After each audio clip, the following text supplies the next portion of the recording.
भी आई थी, ये वर्क करती है। कथा एक साहूकार के 7 लड़के और एक लड़की थी।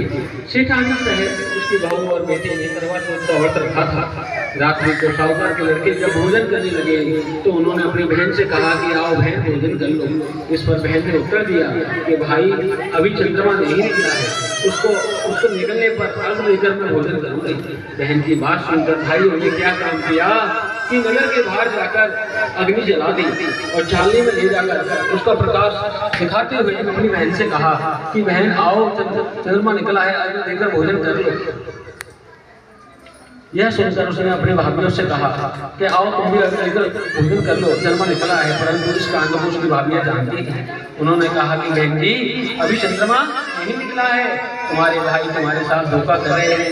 मेरे भाई तेरे साथ धोखा करते हुए अग्नि का प्रकाश छाने में दिखा रहे हैं। भाभीियों की बात सुनकर भी उसने कुछ ध्यान नहीं दिया।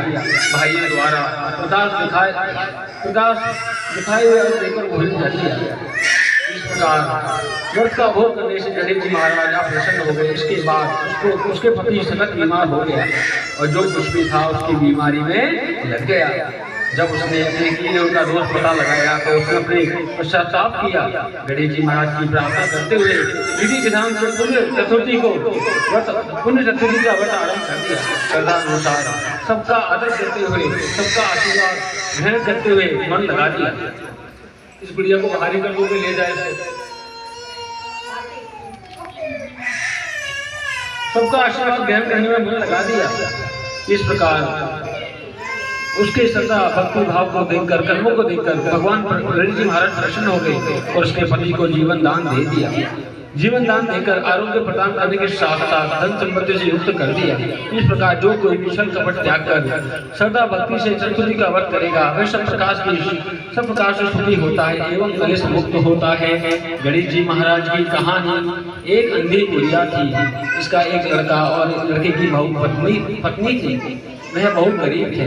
वह अंधी बुढ़िया नित्यप्रति गणेश जी महाराज की पूजा किया करती थी। गणेश जी महाराज उसकी पूजा से प्रसन्न होकर उसके सम्मुख आकर बोले, ए बुढ़िया माई, जो तू मांगना चाहे वह मांग ले। बुढ़िया कहती है मुझे तो कुछ मांगना ही नहीं आता, मैं कैसे मांगू और क्या मांगू। गणेश जी बोले, तू अपने बहू और बेटे से पूछकर